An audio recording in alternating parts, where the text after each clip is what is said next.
Oi pessoal, chegamos aqui na quarta e última parte desta primeira parte da entrevista para o projeto Camelot do Billy Tompkins, né? Então, essa é uma entrevista um pouquinho mais longa, mas que fecha esse módulo, para depois a gente caminhar para a segunda etapa, né? Primeira coisa que eu tenho que fazer é agradecer a vocês. Vocês cumpriram todas as metas, o primeiro vídeo, o segundo, o terceiro. O terceiro ainda tem lá um resquício que não foi cumprido, mas está tudo bem. Vocês quando gostam, gostam, e quando vocês são acionados, vocês respondem, e isso é muito legal. Eu estou aprendendo com vocês, tá? Bom, nós temos agora a quarta parte e final. Final, mas depois vai ter a segunda parte, tá? É a final da primeira parte, ok? Então nós vamos estipular 5.000 views. Quando isso alcançar, a gente volta com a segunda parte definitiva, ok? Então, tá tudo certo, agradeço a vocês. Vamos agora ver eu coloquei aí uns personagens para você entender melhor, né? Um pequeno desenho dos personagens, porque ele fala muita coisa. Você pode ter visto uma parte só, não está lembrando do que ele está falando, então desenhei aí para vocês não se perderem, porque ele fala muita coisa. Ela também atravessa ele toda hora. Ela não é fácil, não. É hora também da gente entender como é que as pessoas trabalham lá fora, né? Ela não é fácil. Ela questionou esse senhor até tirar sangue dele, quer dizer, e ele não é bobo. Ele tinha horas que ele falava, tinha horas que ele não falava. Leiam lá no meu livro, acabei de lançar o livro, ele estava certíssimo. Infelizmente ele se foi e deixou muitas informações aí pra gente. Vamos em frente. Muito obrigado. Bom, o nosso primeiro personagem é o Billy Tompkins, ainda muito jovem e meio naquela fase que ele mesmo explicou, né, que ele era um cara diferenciado. Ele foi retirado de uma escola que ele cursava, foi guinchado para um negócio mais sério, que é o projeto secreto. Então, mais ou menos aí ele está nessa época. Depois a gente vê aqui o Billy com as suas meninas, né? Ele sempre se refere a esse grupo de pessoas que ajudaram ele com muito carinho. A gente percebe isso durante a entrevista e, sem dúvida, você percebe que ele tem um distintivo, né? Que ele está numa coisa do programa secreto, onde ele tinha que preparar esses materiais para espalhar por aí, né? Diferente lá do Corey Goode, que não mostra nem um 3x4, uma foto 3x4 de tudo aquilo que ele afirma. Por isso, estou gostando mais aqui do nosso amigo Billy Tompkins. Aqui depois uma foto ele um pouco já mais maduro, né?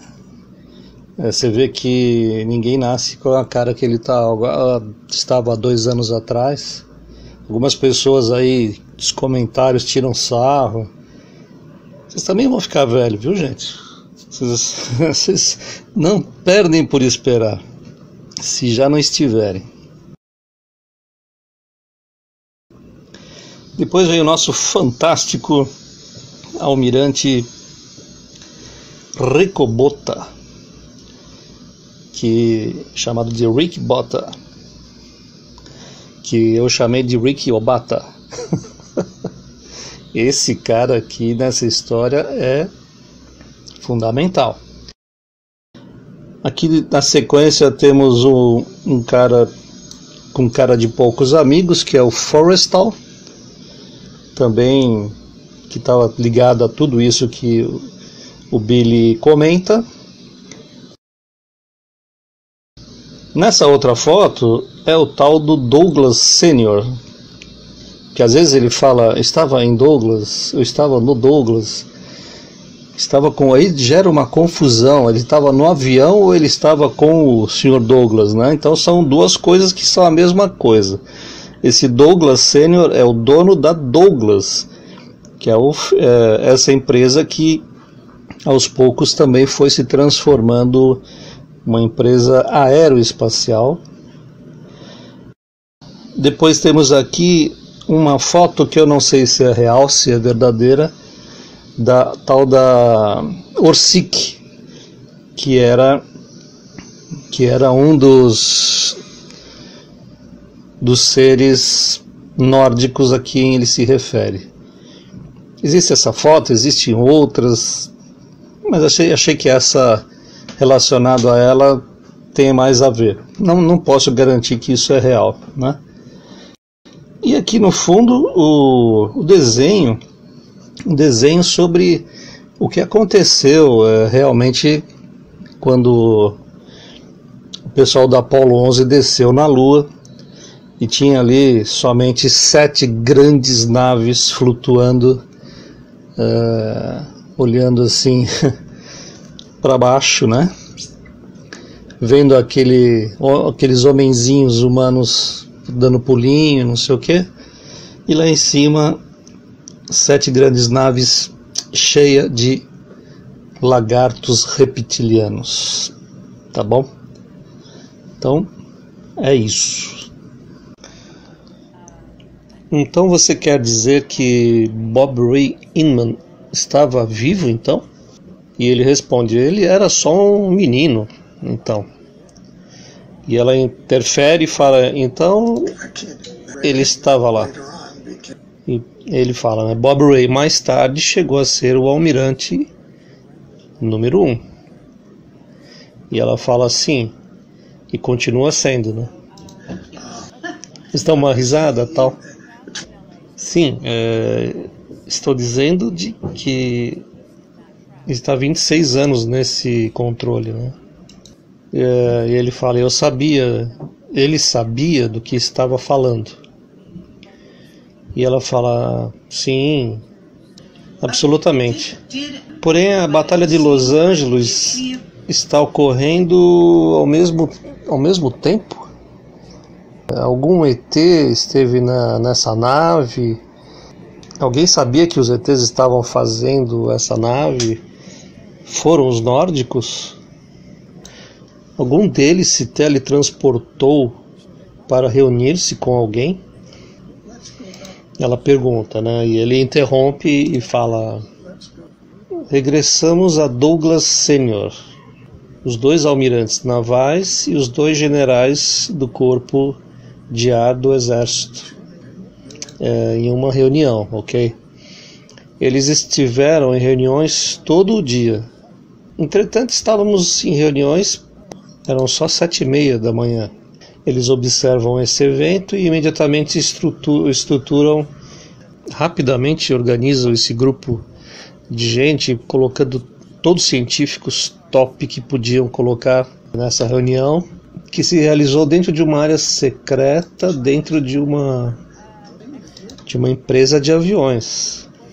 Douglas Senior que existe dessa forma, e é por isso que deve dar-lhe crédito por isso. Agora, mais tarde, tivemos um monte de problemas com seu filho, porque ele não sabia o que estava ocorrendo. Porém, ele era brilhante, armou toda essa organização, que terminou sendo uma organização maior mais tarde, estudando extraterrestres. Então ela diz, né, você está dizendo que esse foi o começo da Operação Majestic 12? Sim, ele confirma. Tira um sarrinho, né? Em uma palavra, sim, excelente, sim, ok. Foi Forrestal um dos almirantes que estava nessa reunião? Não estava. Foi Rick Bata? Não, ele diz. É capaz de me dizer quais as outras pessoas que estavam nessa casa, né, nesse lugar? Sabemos que então começou aí a Operação Majestic 12. A gente conhece algumas dessas pessoas, como Vannevar Bush. Ele fala, não. Eu somente vou falar isso. E ela fala, ok, pode seguir. Pede desculpas e fala, ok, pode seguir. E ele fala, ok, assumo deixar isso de lado. E ela fala, ok, de acordo. Assim que a gente tiver isso, assim que você responder a minha pergunta, havia alguém tendo contato? Qualquer dessas pessoas de alto nível tiveram contato, inclusive antes da ocorrência desse evento? Ok, ele fala, o que eu entendo disso, ninguém falou com as pessoas que estavam nesses veículos. Porém, provavelmente milhões de pessoas telepaticamente obtiveram informações, ok?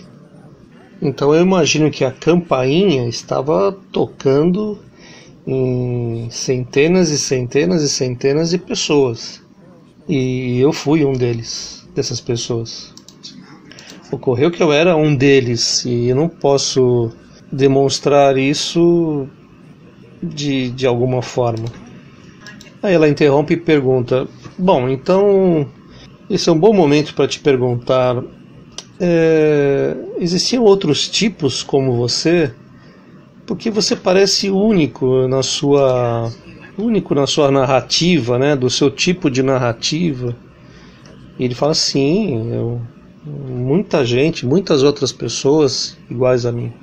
E ela continua, existe um monte de gente, né, de pessoas como você no programa espacial secreto que de alguma forma foi contatado e tiveram um guia especial e um conhecimento sobre como construir, né, e o que fazer, sim?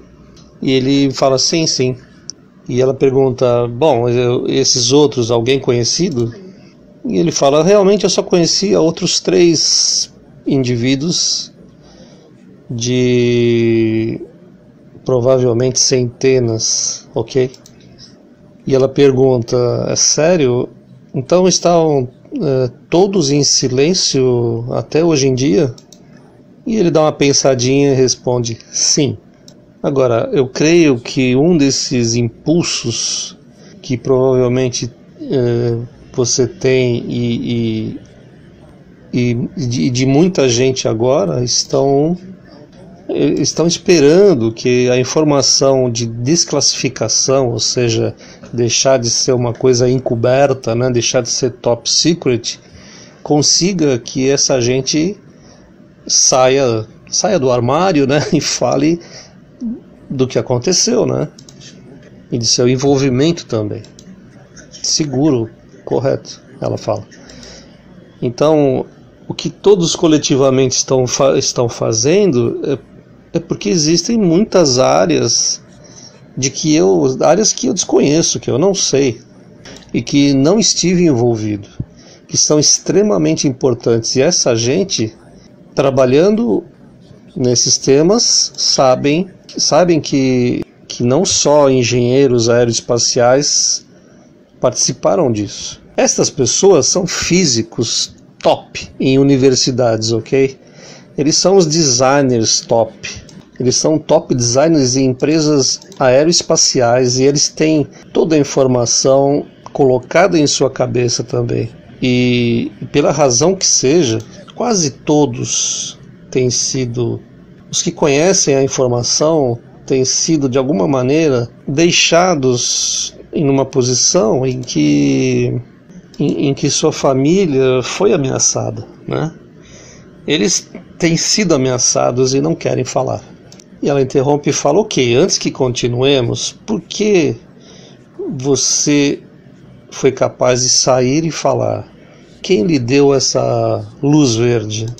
Ok, eu não posso responder isso. A maneira mais fácil de dizer isso para você é que a minha associação com 3 pessoas nórdicas, seres nórdicos, em Douglas e no programa Apollo, eu estive envolvido nisso. Trabalhei com esses tipos, 2 jovens, duas damas, 2 moças, né? Nórdicos realmente muito atrativas.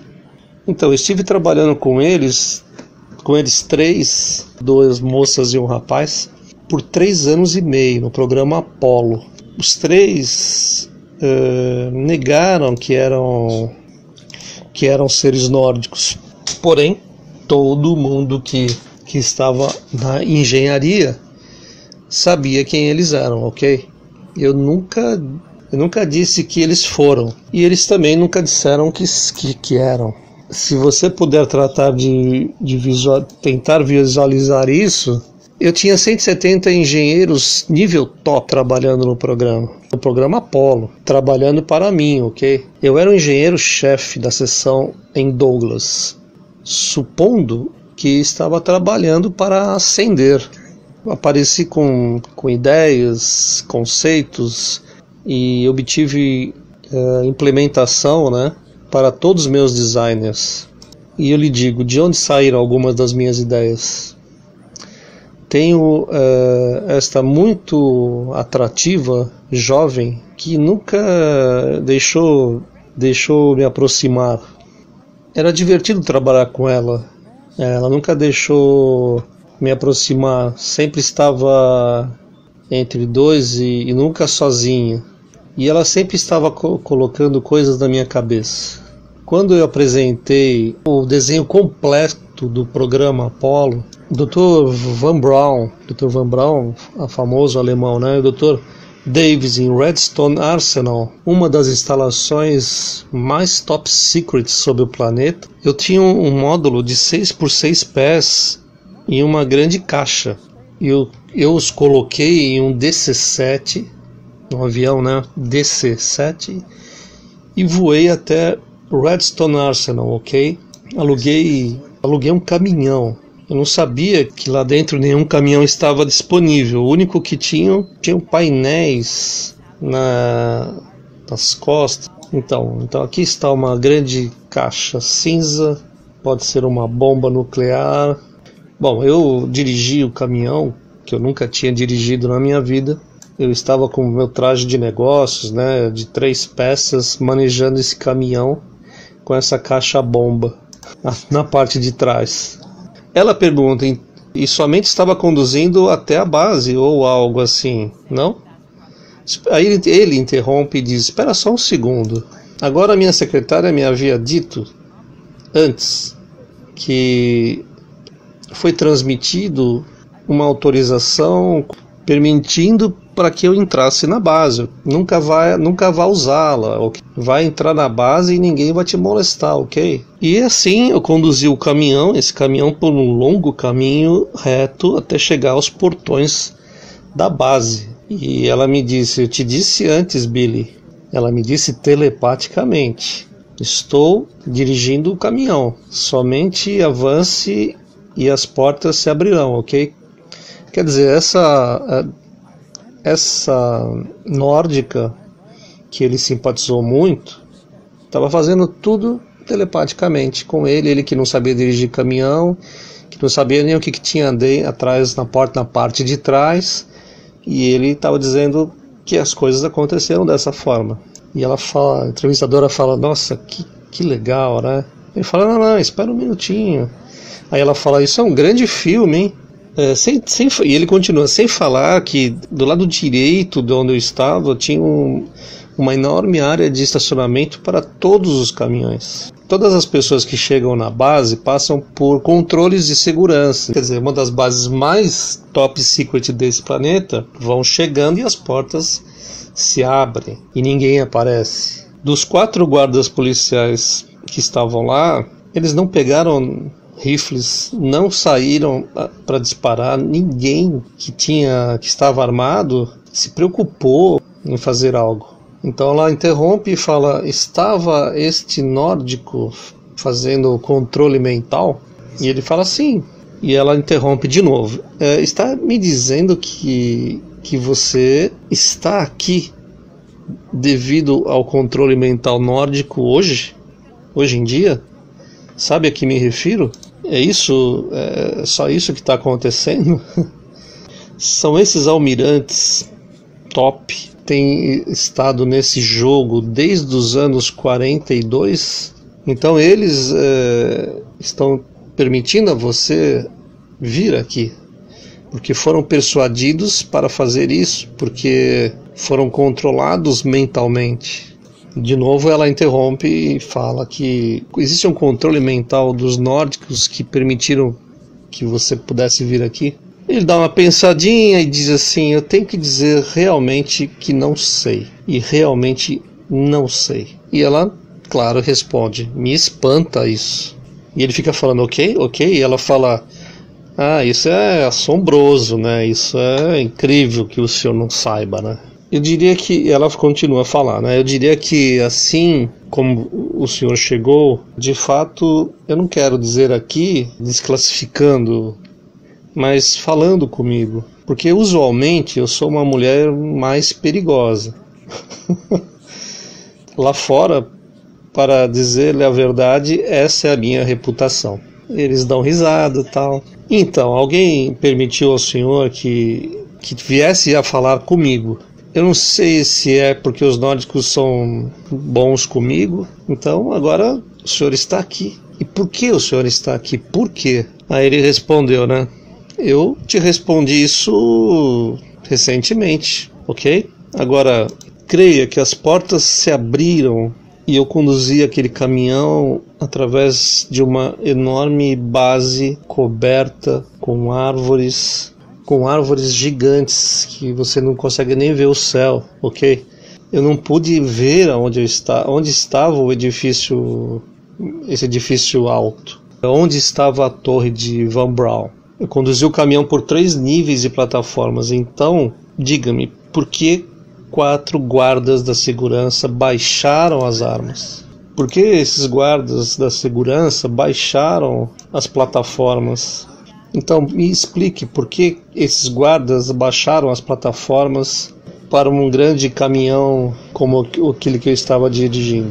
Eu não disse nada a eles e vieram na parte da frente do caminhão, estavam fora, eu estou fora do caminhão, eles tiraram os painéis da traseira do caminhão e deixaram sobre o concreto. Pegaram esse modelo e puseram no caminhão. Por que isso estava disponível?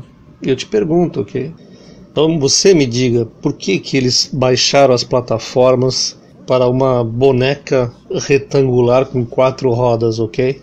Eu não disse nada a eles vieram para a parte frontal do caminhão, eu estou fora do caminhão, eles tiraram os painéis dele, eles encostaram isso no concreto. Bom, e ele continua, eu te pergunto, ok? Ela fala, ok, controle mental de novo. Bom, então eles pegaram essa grande caixa e ela era o centro de comando do lançamento da Apollo. Na verdade, 10 caixas. Ninguém sequer na NASA sabia que existia, porque recorda que esse era o meu conceito do que vocês veem na TV. Cada vez que você vê uma missão Apollo, essa grande instalação, né, foi projetada aqui pelo nosso amigo William. E ela interrompe e fala, teremos muitas perguntas a esse respeito. Aí ele fala, espera só um segundinho. Nosso contrato no estádio S4B da Apollo, no stage, o stage que ele fala, aquilo que ele criou, na verdade, aquele pessoal sentado, aquelas imagens, sabe? Aquilo é um stage, é onde o pessoal fica ali vendo se está tudo certo, onde fica o comando, né? Eles nos exigiam utilizar um hangar aberto com 2 portas de ambos os lados. para fazer um check-out, né, nesses lugares de base e montar uma parte superior de uma área de montagem lá fora. Isso é muito louco, porque temos os circuitos mais avançados que jamais haviam sido desenhados para que existisse aquela completa operação computadorizada, né, que a gente vê nos filmes Apollo 13, Apollo 12, por aí. Recordo que na Alemanha é tudo mecânico, né? Eles não usavam os computadores. E ela fala, inclusive, nos nossos dias. E aí ele fala, nesses dias, agora, essa instalação, então, tem uma enorme estrutura no exterior, onde montamos onde nós montamos os estágios, né? Isto quer dizer 274 pés de altura, afora e aberto. Ele está falando da plataforma, aquela plataforma enorme, altíssima, né? Que fica o foguete, e de onde eles estavam dava para ver aquilo perfeitamente. Então alguém ligava o motor e tínhamos os motores que iam para o alto. O check-out, né, a revisão de todas as instalações em cada parte do programa acontecia do lado de fora, no meio do ambiente, com as portas abertas no hangar. Ela interrompe e fala: o quê? Você está me dizendo que devido a essa camuflagem a grande maioria das pessoas não poderia ver essa base, esse sistema? E ele fala: não, estou dizendo que o contrato que eu tinha com eles exigia fazer todo esse desenvolvimento, revisão dos estágios, né, de cada estágio, que na verdade é aquele estágio onde ficam os controladores do Apollo, da missão Apollo, em um hangar na pior atmosfera em que podíamos ter feito, sobre o planeta, devido à umidade que existia. E ela interrompe e fala: você está me dizendo que você teve que redesenhar a partir disso? O que eu disse ao Dr. Davis e ao Dr. Van Braun nos meus informes, meus relatórios, que eu não queria revisão, não quero esse hangar. Eu quero que faça o meu projeto. Eu quero. Bom, primeiro que vocês com os V2 na Alemanha, 68% do tempo, quando vocês revisavam e logo tinham muitos problemas com os V2, assim que eu vou revisar meu veículo primeiro, numa área fechada, em posição vertical, e eu vou mantê-lo na posição vertical até que nós coloquemos a parte superior em cima das partes inferiores. E ela pergunta: ok, eu quero saber por que os nórdicos teriam essa tecnologia assombrosa e estavam te ajudando, alimentando as suas ideias para o projeto Apollo. Por que o projeto Apollo foi tão rudimentar? Existe alguma nave Apollo que nunca vimos? Ou existe outro projeto Apollo que nunca vimos? Porque sabemos que no momento que na Lua eles chegaram, e aí você diz que quer falar sobre isso, porque sabe ao que eu estou me referindo? Em outras palavras, você segue falando desse módulo que teria basicamente um foguete. Isso é como uma lata de sardinha, né? É uma tecnologia velha. Por que eles permitiriam que os humanos continuassem com essa classe de design, né? Eles podiam fazer aquilo que eu diria que seria uma assistência parcial para um país, e isso talvez aconteceu com os Estados Unidos. Agora os alemães estavam jogando com esses foguetes líquidos, foguetes da Segunda Guerra Mundial, incluindo os da Primeira Guerra Mundial. Então, eles tinham um centro de comando e o centro de lançamento debaixo do solo, com concreto em cima, e um silo subterrâneo de lançamento com um periscópio na ponta para mirar. E eu disse: não vamos fazer isso. Eu quero que o meu veículo, a minha nave, esteja na posição vertical e nós o projetamos dessa forma, sem que eu vá usar a sua instalação, a vossa instalação de lançamento subterrânea para os meus painéis, prontos pela equipe de lançamento, apoio e revisão. A minha proposta ao Dr. Davis e ao Dr. Van Braun foi: construam um edifício vertical de montagem, ok? Assim seria a instalação maior, né? E teria o espaço mais amplo do planeta. A quem importaria isso? A quem importaria isso? É o que nós necessitamos. Eu obtive na revisão dos V2 na Alemanha de horizontal a vertical. Obtiveram da revisão do V2 na Alemanha de horizontal a vertical, encapsulado numa espécie de quarto branco. E a minha proposta foi uma atmosfera de quarto branca, atmosfera de ar condicionado. Estavam jogando com circuitos avançados e sistemas de comunicação que ninguém havia feito nunca. E a possibilidade de que algo poderia sair mal era astronômica. E o que eu apresentei a Davis e Van Braun não foram somente construções. Eu mudei completamente a revisão e lançamento em cabo para a produção de lançamentos até a Lua, ok? E se você recorda do livro Selecionado por Extraterrestres, há uma parte que mostra o complexo 39 de Cabo Kennedy e logo todo um punhado de complexos para completar os 39 do lançamento, e tudo isso para construir uma base naval subterrânea de 10 mil homens na Lua, por baixo da Terra. E ela pergunta assim: mas isso se construiu da forma que você queria?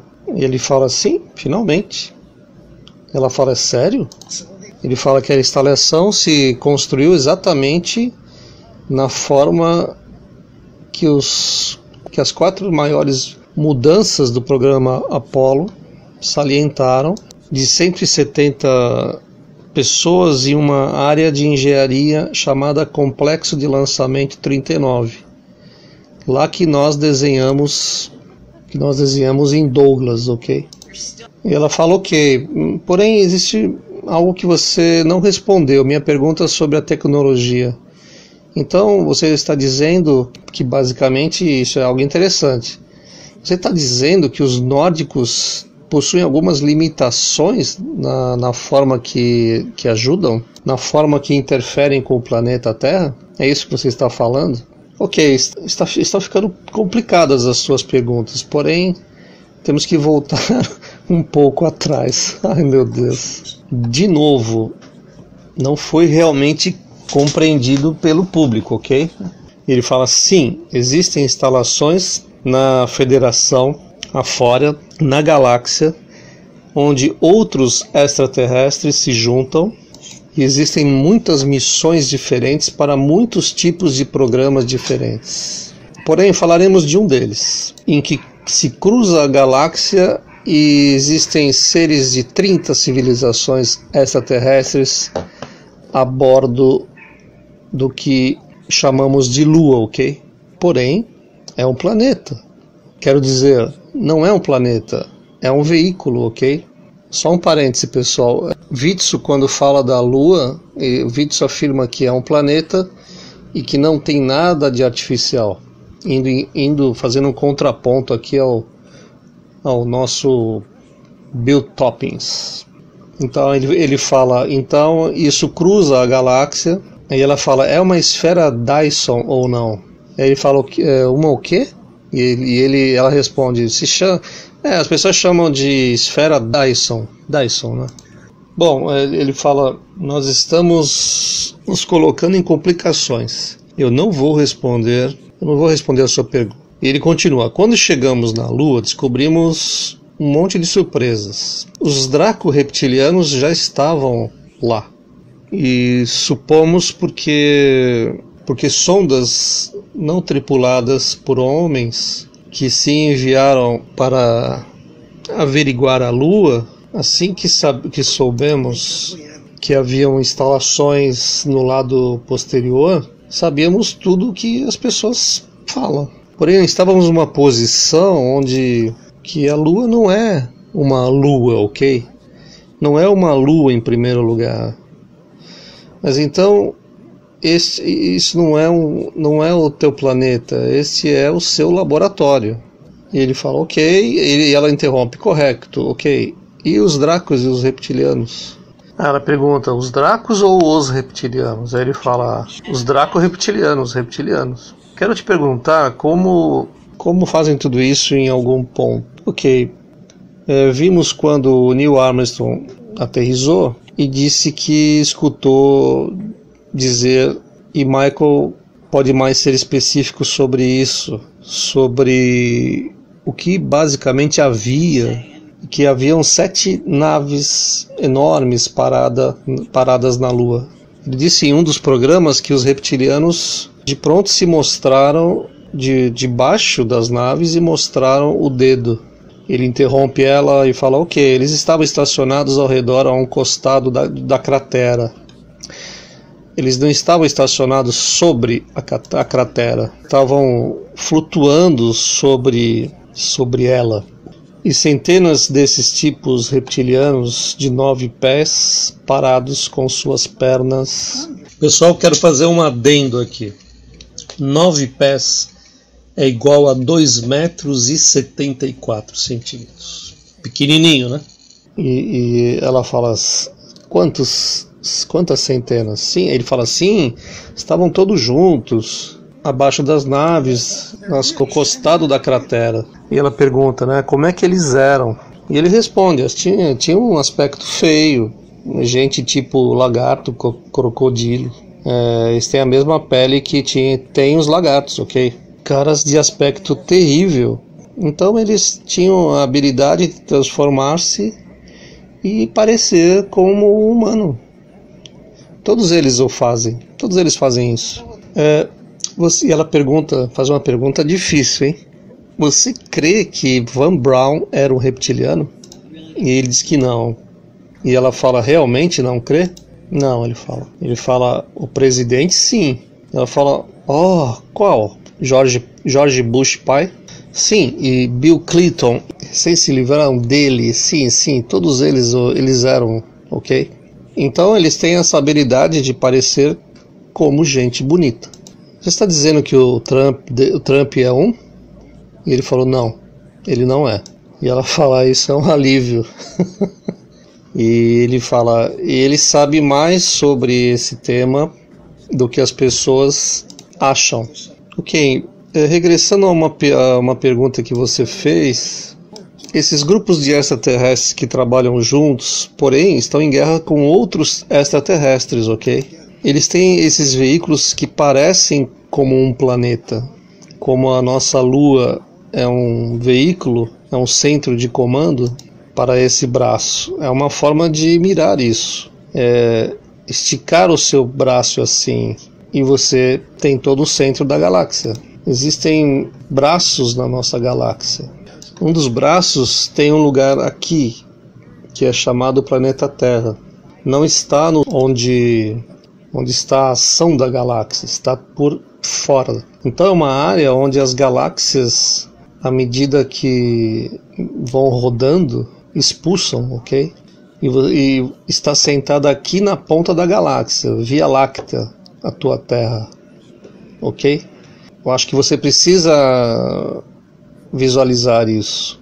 Você precisa entender que você não é uma pessoa da Terra, ok? Vocês são extraterrestres, gente agradável lá fora. E eles sabem que esse pequeno planeta vai ser expulso, talvez daqui a um par de semanas. Então, e ela interrompe e fala, por isso é que isso acontece, então? Ele fala, por isso é que isso está acontecendo, ok?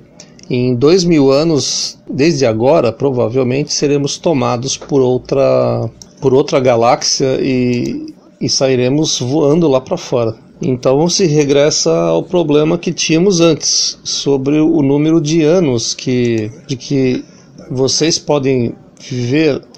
Vamos falar disso mais tarde.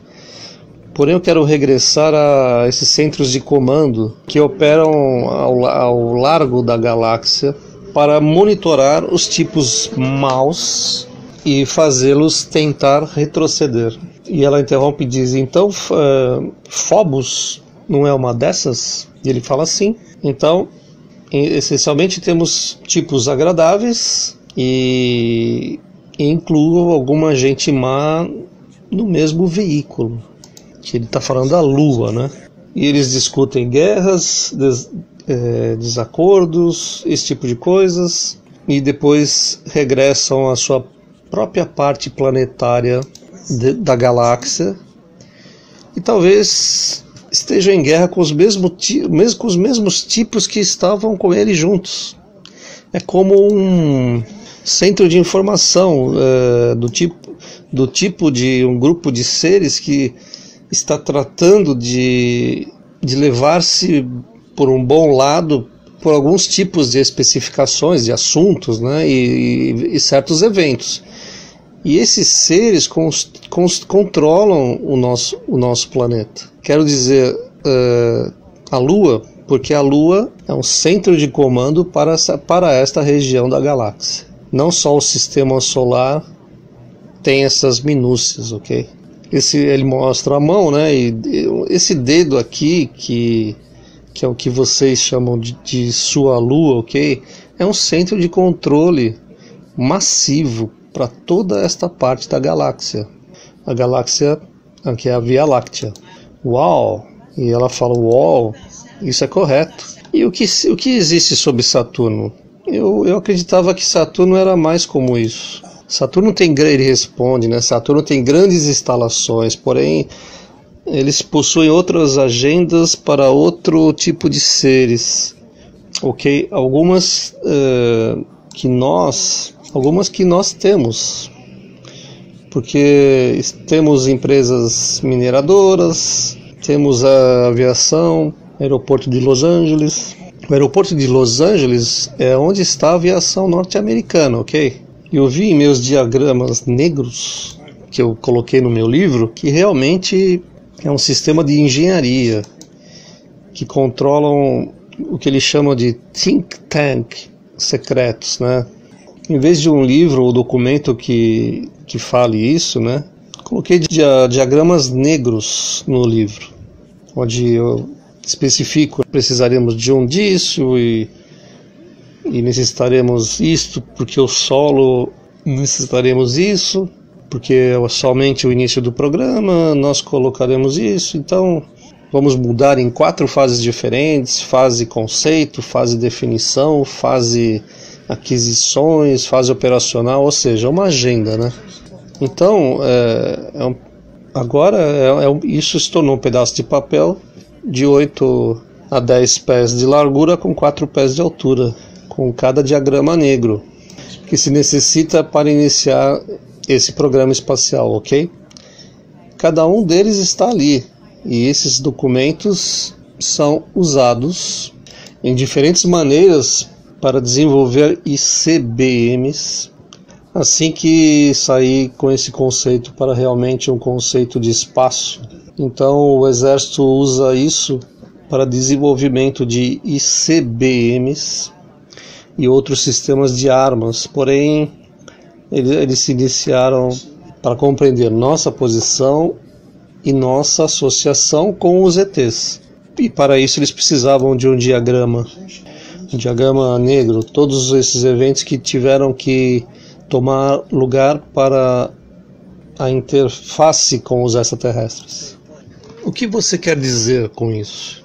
Isso é muito complicado o que você está explicando. E ele fala assim, é muito complicado. Da maneira que você fala de si mesmo, tendo um diagrama, sendo a pessoa que criou o diagrama, o que o exército vai seguir? Esse diagrama? Isto significa uma relação com o resto das raças extraterrestres? Sim, isso mais tarde se converteu em um requerimento estándar. Esse assunto do diagrama negro para cada sistema de armas que qualquer um dos exércitos tem, seja Força Aérea, Marinha, não tem diferença.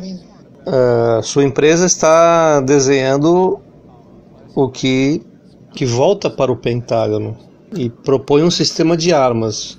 Então você vai ter que, se você tem uma proposta, vai ser controlada por esse documento 375, com que serviu para o programa Apollo, e enviei isso a Van Braun. E esse é um dos 4 programas feitos para mudar completamente o programa da NASA, ok?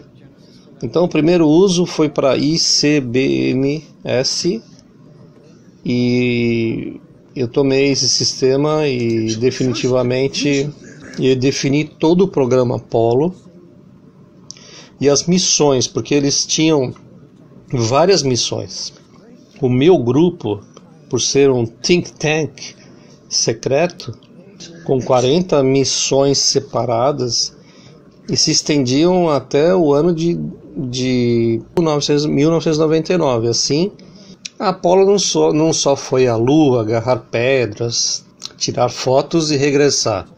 O programa Apollo era para levar-nos fora do nosso sistema solar, construir estações navais em cada planeta e habitá-lo, ou sua lua, ok? E logo a seguinte fase era ir às 12 estrelas mais próximas, Alfa Centauro sendo a primeira, e criar lá estações navais, bases em todos esses planetas, exceto aqueles que nós nos detemos devido aos 2 sóis, e o fator radiação era muito forte, a gente não pôde fazer nada. Porém, as outras 11 estrelas, as adoráveis estrelas próximas a nós, tudo bem, ok? Então, o que está me dizendo? Que foi feito isso? Estou dizendo que isso foi o que planejamos fazer. Ok. Planificar e começar com o Apollo, né? Projeto Apollo. E ele interrompe e fala: essa é a missão Apollo. Essa é a missão Apollo. Aí ela interrompe e fala: não só Apollo, né?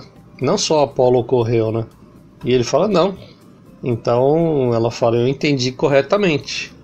E ele fala: sim. Ela fala: fomos detidos pelos reptilianos? E ele responde: sim. Eles disseram: não. Ok, agora esse diagrama que menciona, esse diagrama negro que os militares estão seguindo, basicamente é uma essência que veio através de você. Porém, deve ter chegado até você de alguma forma através dos seres nórdicos, dizendo que seria permitido trazer pessoas da Terra. É isso que eles lhe disseram? Ele falou: ok. E aí ela continuou, né? Que tipo de armas eles poderiam construir ou não? E ele explica: não foi para armas, foi para que nós, e isso está no meu livro, foi para que nós tivéssemos saído da galáxia.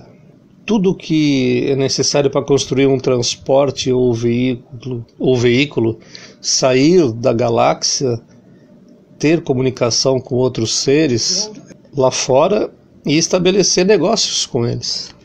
Talvez poderíamos extrair coisas, desde minerais das minas para eles. Talvez poderíamos ter certos materiais que eles não têm, e poderíamos negociá-los. Eles poderiam ter coisas que nós quiséssemos comprar, estabelecer comunicações com seres de outras civilizações afora da galáxia. E é isso que se tratava o primeiro diagrama. Isso que foi a missão originalmente, que nós recomendamos, ok? Agora, se os nórdicos puseram essas coisas na mente de Billy Tompkins e ele correu com essas informações, ok, elas estão no livro.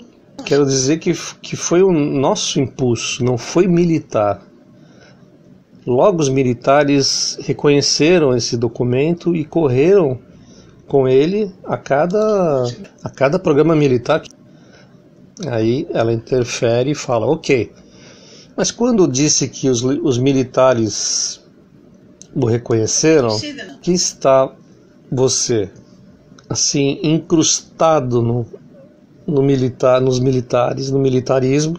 e você está fazendo com que Von Braun e Davis agora eles são alemães. Ok, ele responde. Então, existe alguma classe de interação ocorrendo ainda entre a Alemanha e Estados Unidos, ou no lugar da operação Paperclip? E ele respondeu sim, correto. E ela continua, envolvendo a todos os científicos nazistas. Em algum ponto estaríamos infiltrados, e isso está claro no seu livro, quando você, especialmente seu amigo, você falou muito num determinado diálogo do livro, sempre está dizendo, alguém está interferindo, alguém que está no alto nível está tratando de manejar esta situação, e ela fala implementar a situação. E aí ele corrige ela, fala implementando a situação. Então ele interfere e fala, então lá fora existem seres com o chapéu branco e outros com o chapéu negro. E ele fala, e a gente acaba assim conversando com eles e nos envolvendo. E mesmo assim eles fazem isso. E ela fala assim, nós não paramos, né? Na verdade existem blackheads, né? Quer dizer, cabeças pretas lá fora e os cabeças brancas, né? Nós nunca paramos, né, de falar. Antes de continuar, eu quero dar uma paradinha para a gente tomar uma água. Eu não quero deixar esse tema onde Michael pode fazer a sua pergunta e você me assegura que terá a sua pergunta respondida sobre, de novo, o regresso de Neil Armstrong e a Lua e as 7 enormes naves que estavam lá. E todos os reptilianos parados ali. E ela se dirige ao rapaz que está na entrevista, que é o tal do Michael, e pergunta, você quer fazer uma pergunta? Eu só quero, ele diz, né, eu só quero uma resposta bem rápida. Quando Bill fala de documentos top secret, sem as estampas de top secret, isso é absolutamente correto, porque esse é o procedimento que seguiu Kelly Johnson em Burbank, quando estavam fazendo o F-80, o avião espião U-2, o 812 e o SR-71. Ninguém desses documentos foi estampado como um top secret. Isso foi Kelly Johnson, assim como você, está absolutamente correto sobre isso. E ele falou, você tem toda a razão. Assim, Bill, estamos para crer que toda a gênese, né, toda a criação da instalação e dos veículos da estação do Centro Espacial Kennedy, você foi a essência para essa ideia? Sim. Eu fui para o programa Nova, Veículos Nova, e no livro creio que existem 7 deles em uma foto larga, uma foto grande. Você vê 7 diferentes tipos de veículos Nova. Ver o veículo Apollo é uma pequena coisa, que essa grande coisa, 10 vezes o tamanho do Apollo, são caminhos para a Lua. Essas brocas iam para a Lua, para fazer buracos na Lua, perfurações na Lua, para encontrar áreas onde poderíamos fazer nossas construções de bases navais para 10 mil homens para operar e investigar sobre a Lua. Isso é a primeira fase do programa Apollo. Não só ir à Lua, e recolher pedrinhas, né? Na Lua, um programa que desde que começou a operar em 63, estava operativo até 1999, ok? A Lua e o programa Apollo para a Lua, ok? Aí ela interrompe e fala, suponho o que se passou, quer mais água? E fala assim, e assim termina a parte 1, né, de toda essa entrevista lá no projeto, e aqui a nossa parte 4, e nós teremos que ir depois, em breve, para a parte 2, que vai ser a nossa parte 5, ok?